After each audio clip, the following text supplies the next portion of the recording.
مخاطبین از رسانه پشت پرده ماجرای فیلم استاندار سابق یادتونه تیم میگه منم داشمیر آقای گلزار جابجا کرد.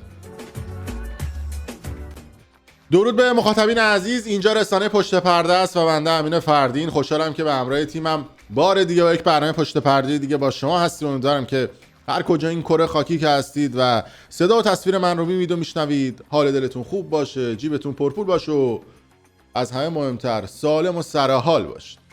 موضوع پرتکرار این روزهای فضای مجازی ایران در خصوص این چهره هستش، محمد رضا گلزار و همسرش آیسان، که خیلی پرسیدن که آقا مهریه‌اش چقدر بوده، هزینه عروسیش چقدر بوده و آیا اینها با هم میمونن یا از هم دیگه جدا میشن. یه سری سوالای جدید مطرح شده که ما در این ویدیو به این سوالات پاسخ میدیم. اگر نظر شخصی منو بخواید، من حس میکنم که ازدواج این دو نفر دوام نمیاره. امیدوارم البته خوشبخت بشن، 120 سال کنار هم دیگه زندگی بکنن. اما اگر نظر منو میخواید که سوال کردید، من میگم در بهترین حالت ممکن اینها 1 سال دیگه بیشتر با هم دیگه نمیمونن. به حال این ویدیو هست، آرشیو میشه و میبینید. و برای این اتفاق هم من دلایل و فکت های زیادی دارم که تو این ویدیو برای شما خواهم گفت. اما نکته ای که جالبه، واکنش یک عده در فضای مجازی بوده. یه سری گروه هم ساخته شده که مثلا نوشتن روز شمار جدایی رضا گلزار و خلاصه بعد توش نوشتن که امروز جدا میشه، فردا جدا میشه. یکی گفته بوده که نمیدونم امیدوارم به این جدایی. از این صحبت ها یعنی شما حساب بکنید در مملکتی که در روز ازدواج گلزار آمار مراجعه کنندگان به اورژانس جهت خودکشی، این صحبت ها افزایش چند برابری پیدا میکنه، شما نباید امیدی به تغییر در اون جامعه داشته باشی. قبلا هم گفتم مقصرش میتونن خانواده ها، دولت و حکومت باشه. میتونید برید تو ویدیوهای قبلی من ببینید، چون حرف تکراری نمیخوام بزنم. این وسط آقای گلزار هم فرصت رو غنیمت شمرده و مستر شکایت تا تونسته از یه سری از افراد شکایت کرده و البته این سابقه شکایت گلزار و گرفتن باج و گرفتن پول، چون ایشون به حال کار نمیکنه که، یعنی شما نگاه کنید 2-3 سالی از کار سینمایی انجام نمیده، برای پول بعد در بیاد دیگه. حالا کار نداریم که مثلا اسپانسر یکی از این برنداس، دیجیلند، دیجی سرویس، همچین چیزی هم هست، یک عدد عجیب و غریب هم بهش میده. حالا به زودی راجع به اون قضیه هم صحبت خواهیم کرد. از شکایت هایی که میکنه پول میگیره از یه عده. یعنی مثلا طرف یه پیج داره، نمیدونم توی جایی دست به شکایتش خیلی خوبه، به آیه مستر شکایتی معروفه آیه گلزار، که در آخرین نمونه از شکایت های خودش هم از این چهره شاهین صمدپور هم شکایت کرد. بریم صحبت های شاهین صمدپور بشنویم، جالبه. آقای گلزار عزیز، متوجه شدم که شما رفتید از بنده به دادگاه شکایت کردید. من یه استوری گذاشتم توش نوشتم که در جریانم که بعضی از سوپر استارها در 1-2 مورد در ویدیوهایی که ازشون پخش شده که جمعیتی به استقبالشون میاد، از هنرور یا به اصطلاح عامیش سیاه لشکر تو این جمعیت استفاده کردن. اما نکته اینه من که اسم شما رو نیاوردم، اما که شما رفتی شکایت کردی، میگن حرفو بنداز بالا، صاحبش خودش میاد برش میداره. آقا رضای عزیز، شما رسانه داری، شما تریبون دستته. آدمی که تریبون داره اگه جواب منطقی داشته باشه ارائه میکنه، نمیره شکایت بکنه. شکایت مال این سازمان ها، ارگان هست، مال مسئولینه که تا ازشون انتقاد میکنی بدو میرن از آدم شکایت میکنن. به نظرم کسی که رسانه داره اگر جواب قانع کننده داشته باشه، جوابشو به مخاطبش ارائه میکنه. کسی که میره شکایت میکنه از ابزار فشار و دادگاه و اینا میخواد استفاده کنه برای بریدن صدای منتقد، احتمالاً جواب منطقی در آستینش نداشته. موفق باشید.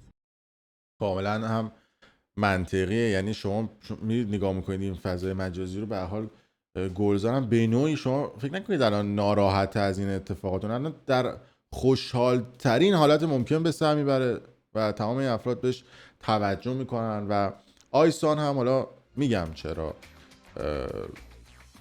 ازدواجشون طولانی نخواهد بود، حالا امیدوارم این اتفاق بیفته. ولی نخواهد بود ازدواجشون طولانی.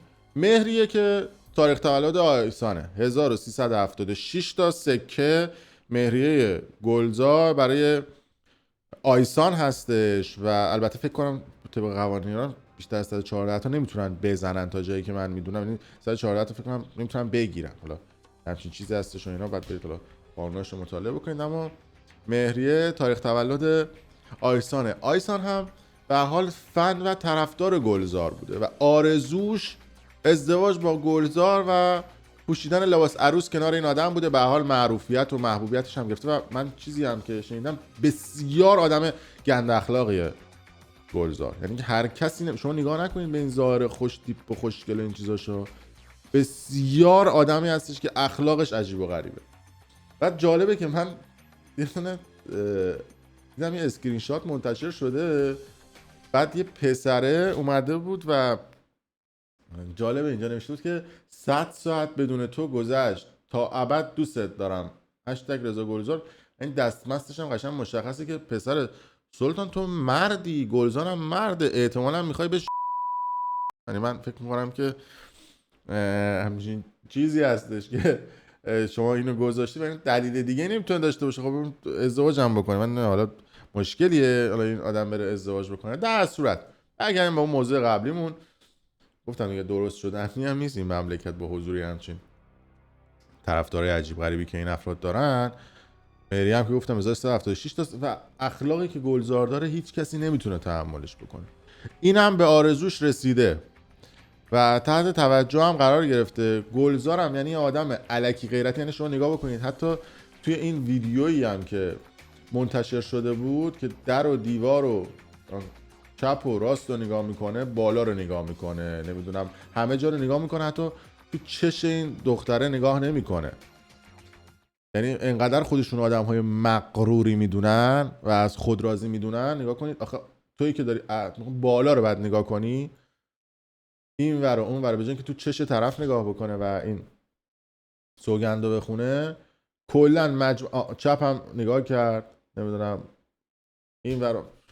قبلا توضیح دادم و تحلیل کردم دیگه، انگار مثلا به زور اینو حاملش کرد و از این صحبت‌ها و انگار کردن تو پاچش گفتن بیا به زور اینو بگیر و این صحبت. اینو میخوام به شما بگم. به هر حال آیسانه به آرزوش رسیده و هیچ کی هم به نظر من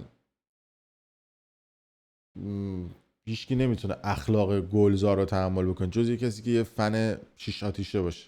به آرزوش هم رسیده، لباس عروسش هم هست، مهریه‌اش هم گرفته. بعد از 6 ماه، بعد از 1 سال با این اختلاف سنی فاحش شما مطمئن باشید از گلزار جدا خواهد شد، چون آدم تا وقتی به نوک قله نرسیده همیشه تلاش میکنه و بیشتر انرژیشو میذاره که به نوک اون قله برسه. وقتی به نوک اون قله میرسه و اصطلاحاً ارضا میشه، چون دیگه چیز دیگه ای نمیخواد. 5 سال دوستی گلزار با آیسان به طول انجام میده. آیسان اون موقع 21-22 سالش بوده و با یک اختلاف سنی عجیب و غریب 20 سال 19-20 سال که همسن باباشه به حال تحمل کرده بوده که این لباس عروس رو بپوشه. شما مطمئن باشید که وقتی ازدواج از روی فنی و این چیزا باشه، طبق تجربه ادامه پیدا نمیکنه. بازم میگم امیدوارم که این اتفاق بیفته و این موضوع بره جلو. راجع به هزینه‌های عروسی گلزار که اصلا این همه هزینه لاکچری شده بود و این همچین تالار اینا هم گرفته بود، به زودی راجع به مرد پشت پرده ازدواج گلزار، کسی که این هزینه‌های 20 میلیاردی رو انجام داده بود و هزینه‌های گلزار رو انجام داده بود، افشاگری خواهم کرد. کسی که به نظر من گلزار حیات سلبریتی بودنش رو در این 1-2 سال گذشته باید مدیون این آدم باشه. آدمی که همیشه در سایه بوده و پولهای میلیاردی عجیب و غریبی رو حتی برای همچین مراسمی خرج کرده بوده. چون امثال گلزار شما میدونید امثال سلبریتی ها یک قرون عجیب خودشون خرج نمیکنن. شما فکر نکنید که این 20 میلیاردی که هزینه این مراسم عروسی شد گلزار نقد پرداخت کرده. یه سریش اسپانسر بوده، حتی همش و 100% اسپانسر بوده و بهشون حال داده که جلوتر و در ویدیوهای بعدی حتما این قضیه رو افشاگری خواهم کرد و راجبش صحبت خواهیم کرد. در صورت مرسی که تا این لحظه با ما بودید. اگر دوست داشتید ویدیو رو برای دوستان خودتون به اشتراک بذارید، کانال یوتیوب برنامه پشت پرده رو سابسکرایب کنید و ممنون که تا این لحظه با ما همراه بودید.